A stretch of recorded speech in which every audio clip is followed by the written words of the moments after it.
আপনি জীবনে প্রথমবার শেয়ার বাজারে টাকা ইনভেস্ট করলেন, পুরো ফ্যামিলি খুশি, কারণ এই বাজার গত 10 বছরে কখনো লসের মুখ দেখেনি। সবার মাঝে এক নতুন আশার আলো, শুরু হলো নতুন লাক্সারিয়াস লাইফস্টাইল। কিন্তু হঠাৎ এক ব্ল্যাক টুইস্টেতে শেয়ার বাজার ভেঙে পড়ে, আপনার ইনভেস্ট করা সকল টাকা এক নিমিষে হারিয়ে যায়।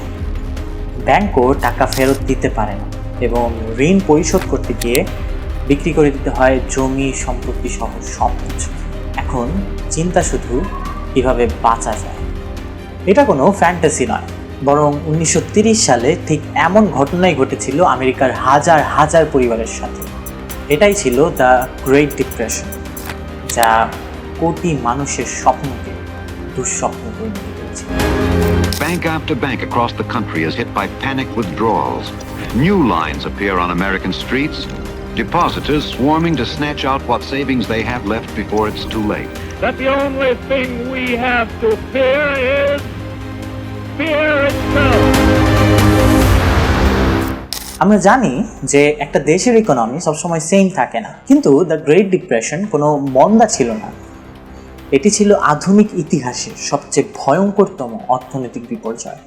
1929 থেকে 1939 সাল অবধি পুরো এই এক দশকে পুরো বিশ্ব যেন একটা ভয়ঙ্কর বিপর্যয়ের মধ্যে ঢুকে পড়ে। এই ক্রাইসিস শুরু হয়েছিল ইউনাইটেড স্টেটস থেকে, কিন্তু তা ধীরে ধীরে ইউরোপ, এশিয়া, ইভেন দক্ষিণ আমেরিকাতেও ছড়িয়ে পড়ে। ব্যাংকগুলো বন্ধ হয়ে যায়, বড় বড় কোম্পানিগুলো দেউলিয়া হয়ে যায় এবং লাখ লাখ মানুষ রাতারাতি চাকরি হারায়। সেই সময় ইউএসের প্রায় 25% লোক ছিল আনএমপ্লয়েড। সো তার মানে প্রায় 4 জনের 1 জনই কোনো চাকরি ছিল না।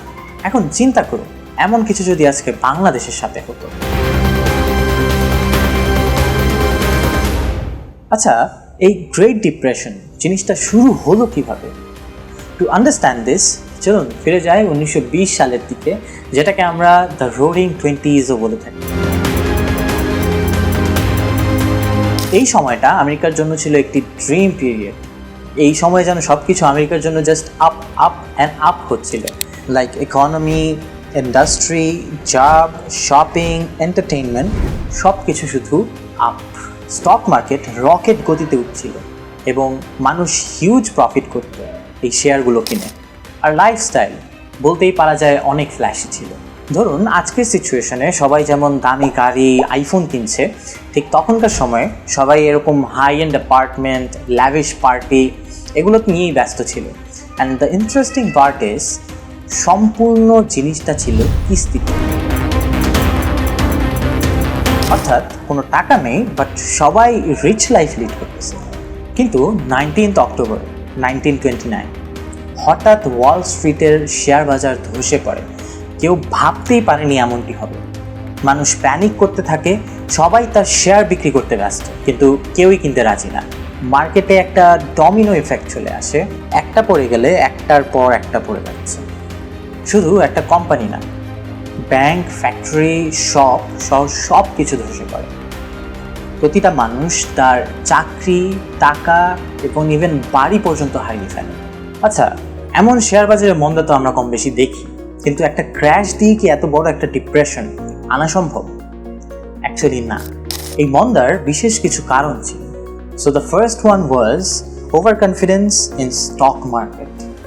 মানুষ লোন নিয়ে শেয়ারে ঢুকছিল, কারণ এই বাজার ক্রমশ বাড়ছিল।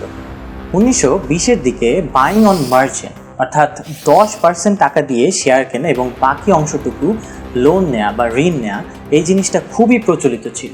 কিন্তু শেয়ার ক্র্যাশ হলে সকল টাকা যা জমা ছিল সব উধাও হয়ে যায়। ব্ল্যাক টুইসডেতে একদিনে প্রায় 16 বিলিয়ন ট্রেড হয় এবং প্রায় 14 বিলিয়নের ক্ষতি হয়।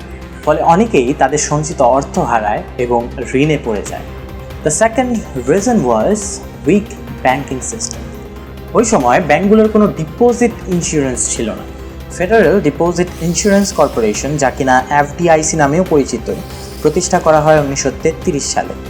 কিন্তু এর আগে আমেরিকায় কোনো ডিপোজিট ইন্স্যুরেন্স ছিল না, অর্থাৎ কোনো ব্যাংক ফেইলিয়ার হলে সেভিংস রক্ষা পাওয়ার কোনো নিশ্চয়তা ছিল না। ইভেন সরকারি কোনো সুরক্ষা না থাকায় অনেক ব্যাংকই বন্ধ হয়ে যায় ইভেন ব্যাংক ফেলিয়ার এত বেশি ছিল যে 1929 থেকে 1933 সাল পর্যন্ত সংখ্যামতে প্রায় 10,000 ব্যাংক বন্ধ হয়ে যায়। The third reason was poor government policies and global context. Protectionism ও ট্রেড কোল্যাপস কেন এতটা ভয়াবহ ছিল? গ্রেট ডিপ্রেশনের সময় আমেরিকার সরকার মনে করলো বিদেশ থেকে জিনিসপত্র আমদানি কমালে দেশের শিল্প কারখানা বাঁচবে, তাই তারা স্মুথ হলে ট্যারিফ অ্যাক্ট 1930 সালে পাস করে। এই আইনে আমদানি করা পণ্যের উপর অনেক বেশি কাস্টমস ডিউটি বা ট্যাক্স বসানো হয়। এর ফলে ইউরোপের যে দেশগুলো আমেরিকায় পণ্য রপ্তানি করত তারা প্রতিশোধমূলক পদক্ষেপ নেয়, তারাও আমেরিকার পণ্যের উপর কাস্টমস বাড়িয়ে দেয়। ফলে গ্লোবাল ট্রেড প্রায় ধসে পড়ে এবং অনেক দেশ একে অপরের সাথে ট্রেডিং কমিয়ে দেয়। এরই ফলে ইউরোপের রপ্তানি প্রায় 66% পর্যন্ত কমে যায়। আমেরিকার জিডিপিও দ্রুত হারে কমে যায়, কারণ তারা রপ্তানি করে আয় করতে পারছিল না। এই প্রোটেকশনিজম পুরো বিশ্বের অর্থনীতিকে বেশি গভীর মন্দায় ফেলেছিল। একটা দৃশ্য ইমাজিন, দিনের পর দিন বাবা বের হচ্ছে চাকরি খুঁজতে, মা খাবার বাঁচাতে একবেলা খাবারকে দুদিনে ভাগ করে দিচ্ছে, আর বাচ্চারা স্কুল থেকে বের হয়ে হেল্প করছে ইনকাম করতে। এটাই ছিল বাস্তবতা। প্রায় 13 মিলিয়ন মানুষ চাকরি হারায়, কৃষকেরা জমি হারায়, সুইসাইড রেট বেড়ে যায়, পরিবার ভেঙে যায়, ইভেন শিশুদের ম্যালনিউট্রিশনও বেড়ে যায়। আমরা কোভিড-19 যেমনটা দেখেছিলাম, লকডাউন, জবলেস, বিজনেস সকল কিছু যেমন বন্ধ হয়ে যাচ্ছিল, দ্য গ্রেট ডিপ্রেশনও ছিল তারই একটি ছায়া।